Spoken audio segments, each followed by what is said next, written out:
Hey, I'm your host, Dr. Desiree Cassell. I'm an orthopedic and pelvic floor physical therapist specializing in women's health, aka pelvic floor.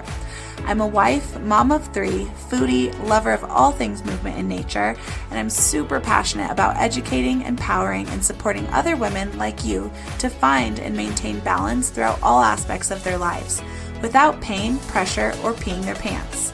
And this is the Balanced Momtality Podcast, where we will talk about all things pelvic floor, your core, and optimizing your pregnancy, birth, and postpartum recovery, providing you with the knowledge and tools so that you can feel like the strong, playful, and happy mom that you and your family deserve. Now let's get you out of those pads and back to loving movement. Fill up your water, pop in those AirPods, roll out your mat, and let's connect. Before we start today's episode, just a quick disclaimer that anything mentioned in this podcast is not meant to treat or diagnose any medical conditions. If you have any questions or concerns about your healthcare needs, please seek the care of your medical provider.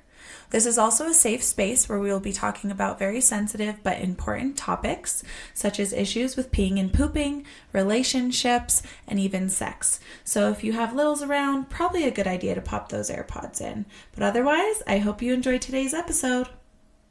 Hey love, welcome back to the Pelvic Floor Core and More show. I'm your host, Dr. Des, and I am so grateful to have you here and have me in your ear.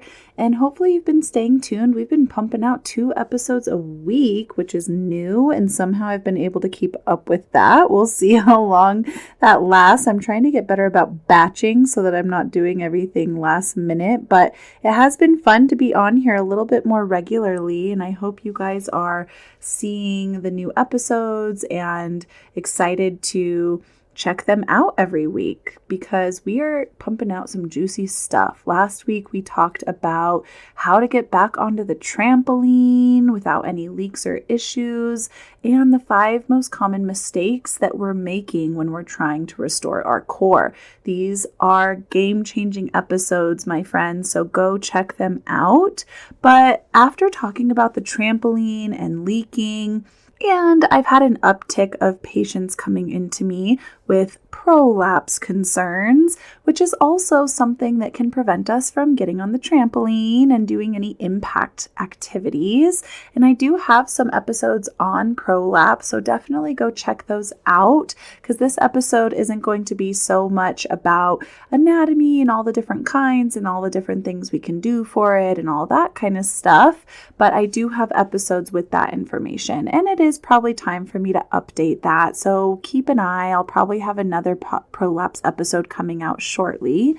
But this week's episode is diving in to just give you some ideas and planting the seed for you to keep an eye out for these 10 habits that everyone does, and they do cause prolapse to get worse, or they can, right? This increases your risk, shall we say. It's not a guarantee that you're going to get prolapse if you do these things, but I will tell you, our body has that capacity, right? And so it's not just do this and you get prolapse, but it's what if we do this and then this habit and this habit? And if we're not aware of all of these day-to-day things that are causing these issues, then how can we prevent it, right? And I am all about prevention. So this episode is to help give you an idea because prolapse doesn't just happen. It doesn't just show up. There are small everyday habits that slowly increase that pressure on those pelvic organs. And when you don't know what they are, you might be making symptoms worse without even realizing it. And as always, knowledge is power. And once you know these, you can make changes that protect and support your healing. And with that being said, if you check in and you find yourself doing one of these habits, don't get frustrated with yourself. We all do these things. These things are things we're going to, some of them are things we can avoid, and some of them are things we might all fall into, like postural changes and things like that. And I don't want you getting frustrated, right? It's more a pat on the back because you did check in. You did become aware. You pulled yourself out of that posture of increasing pressure, which is going to reduce that risk. So give yourself a pat on the back and just rest assured that this is something that we can prevent. We can totally prevent it from getting worse, and we can live with prolapse without symptoms. I have prolapse and I lift super heavy. I go on the trampoline, I run, I do heavy impact work. So this is for all of the women who've been told that they are not allowed to do running again or lift over 40 pounds for the rest of their life, right? Like that is just not realistic. And so I will have other prolapse episodes out, but just check the podcast vault. There are lots of episodes that will help kind of dive into more of the specifics in these habits. But let's first define like what prolapse is, just a really quick, and again, we're not spending a ton of time on this, but some people like me, I had already had a kid. I was 6 years into motherhood when I was in PT school and finally found out in the gender health portion of our program that prolapse was even a thing. How I made it through delivering a child without ever even knowing the pelvic floor was a muscle or that prolapse existed, I'll never know. So I know there's some of you out there just like me that are going, what is she talking about? What is prolapse? And I don't want to scare you. And so again, I already mentioned we can have this and still function amazingly at a high level. Okay. So don't get freaked out thinking you have to all of a sudden go get surgery, because that is not the only answer. And in fact, it should be the last resort, as it should always be, right? But prolapse is, unfortunately, when our pelvic organs are falling out of our body. They're shifting down due to gravity, pelvic floor weakness or tightness, fascial changes. It all comes down to pressure management, right? So everyone wants to just blame the pelvic floor for being weak, that it's not strong enough to hold the organs up. And I'm sorry, that's just naive, because our pelvic floor isn't there to hold our organs up. That's what our fascia and connective tissue are there for. However, our pelvic floor is there to be able to engage at the right times to catch those organs on a shelf during moments of sneezing, coughing, moments of increased pressure. That way, those organs don't shift and get stretched into that fascia further than they should. But even if that pelvic floor is strong enough, if we are just mismanaging pressure with some of these habits we're about to dive into, we're going to have some issues, okay? So it can be a combo or an isolation of bladder coming down, uterus or cervix both coming down from above, and or the rectum coming down from behind. And these do, as on a woman's female body, show up in the vaginal opening. So symptoms of this are heaviness, bulging that you might actually see through that vaginal opening. We can also have a true rectal prolapse, which is when the rectum is coming through that rectum hole. And so that's a different kind of prolapse versus coming into the vaginal wall, where we call it a rectocele. A cystocele is when the bladder is falling down. So we'll see that come from above, dipping into that vaginal opening. And then the uterus and cervix is coming from above, straight down. So that's just going to look like something coming straight down. But it also might just feel like pressure, or it might feel like there's tissue where it shouldn't be. Or maybe when you put a tampon in, it always gets stuck, or it feels like it's going around a bend, or even feeling like you can't fully empty your urine, or you can't fully start initiating. Some of these symptoms can be signs of just pelvic floor tension and other restriction issues and not prolapse, but they can also be prolapse symptoms. So we do want to get that internal assessment either from a gynecologist and a pelvic floor PT to really see why. Not all pelvic floor PTs are trained in how to assess prolapse. I am. And on the flip side of that, gynecologists, while they are trained in how to assess prolapse, aren't necessarily trained in how the pelvic floor should be functioning. So they can't really give you that feedback of why that prolapse might be showing up.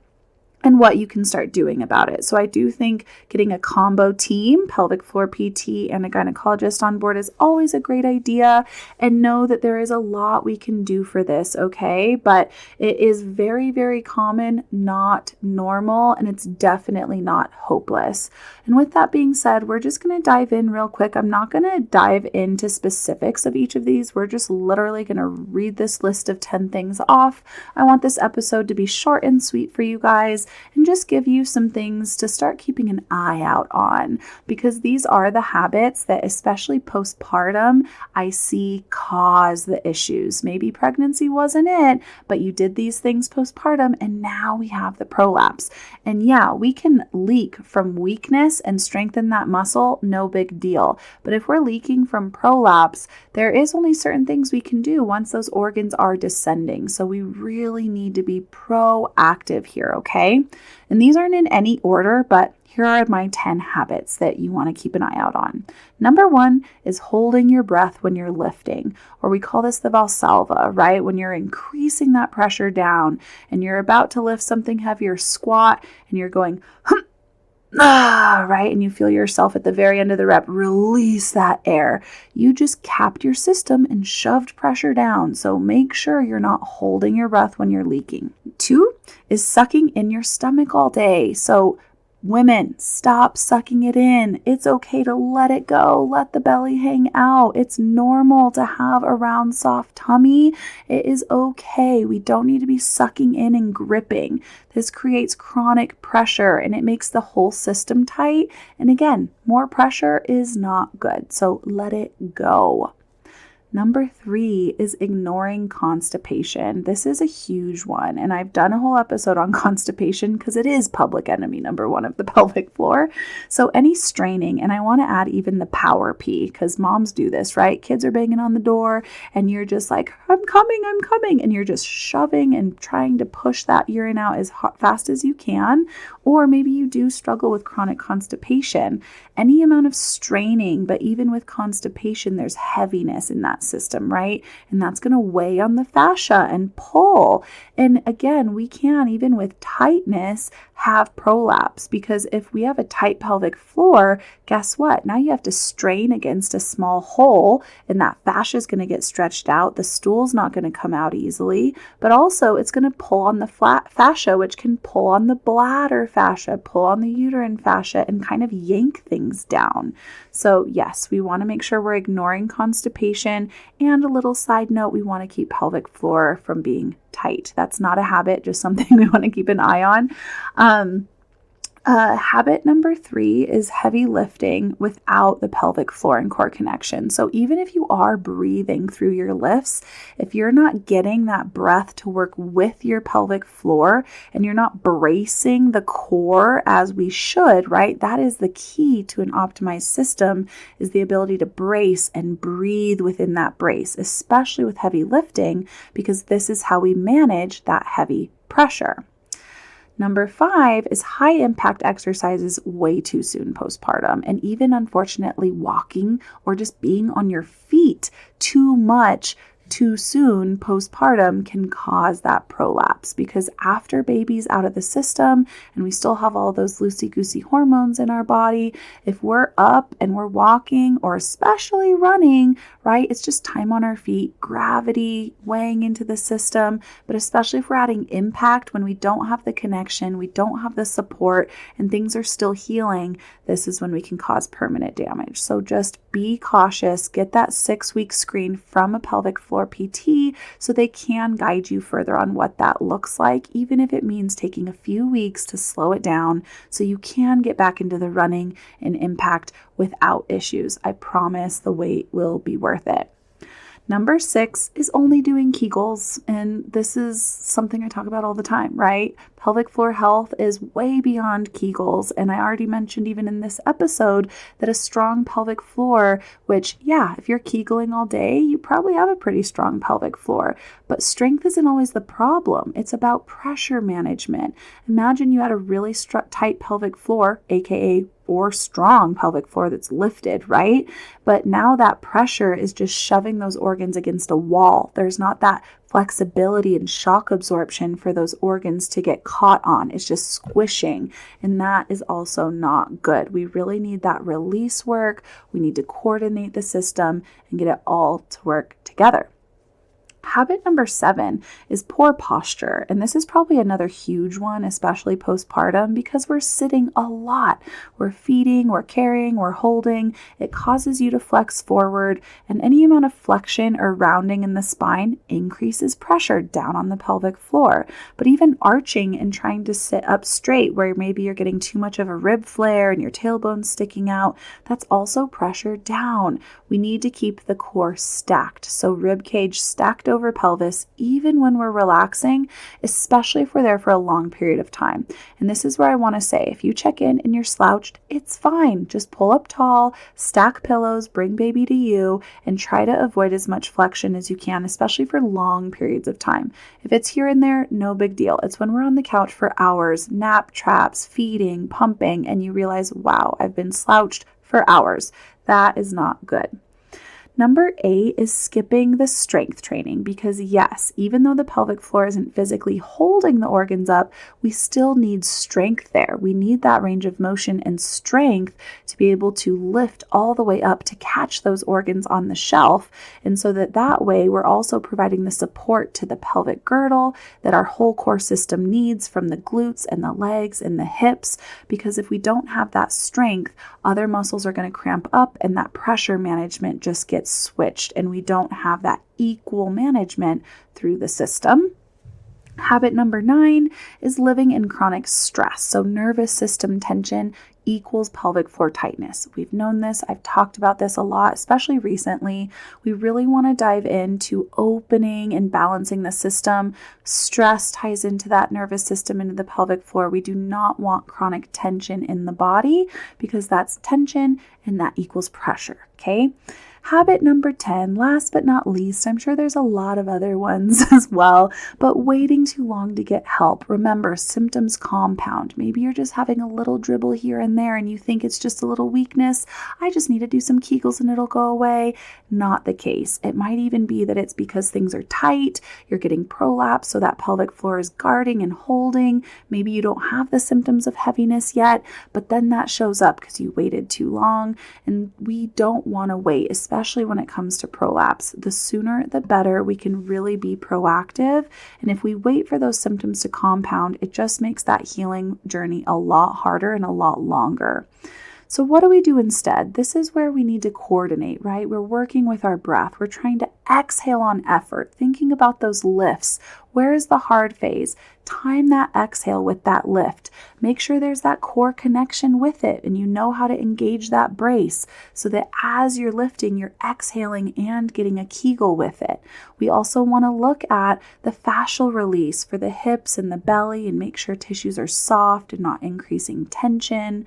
We are going to look at strengthening not only pelvic floor and the whole core system, but our glutes, and making sure we can squat and deadlift and do heavy lifts appropriately and optimally. Not even heavy, but if you're a cleaner or a caregiver and you're bending over all the time throughout the day, even just to pick up a light basket or cleaning supplies or a baby, those movements over time will add up and cause problems. And then the body check, where we're screening posture, breath, tension. Just that postural awareness is huge, okay? And as always, seek pelvic PT support. The earlier is better. I do one-on-one coaching in person and virtually, but I do have my 12-week on-demand program where we are going through all of these strategies, and you have the direct access to ask me questions, send me videos, see if you're appropriate for it, see if we need to adjust or modify things to your program because of your symptoms, because prolapse doesn't mean the end of exercise or fun. Healing is possible, and lifestyle shifts make a huge difference. You are not broken, my love. You just need the right awareness and plan, okay? And I am here for you. So go back through those habits, take notes if you need to. Please share with someone that is dealing with prolapse or wants to avoid it, even better. And then make sure you leave me a review. I really appreciate it and love listening to them. And it always inspires me to keep showing up for you. But otherwise, stay tuned for another episode this week on the Pelvic Floor Core and More Show. Well, that's it for today's episode. I hope you enjoyed it as much as I did, and I want to thank you so much for taking the time out of your busy day. I know you've got so many other important things going on, but I hope it was helpful and you leave here with some tools to help you in your healing journey. And I just want to ask you, if you have found this helpful, to please leave a review on iTunes. Scroll down to the bottom of my podcast page and leave that 5-star review so it can help other women see this information. And also, if you want to be a part of my community of amazing women trying to balance all the things, great tips and insight and sharing stories and just motivating each other along the way, feel free to join my Facebook group, The Balanced Momtality, Wellness and Support. I hope to see you here next time on the Balanced Momtality Podcast.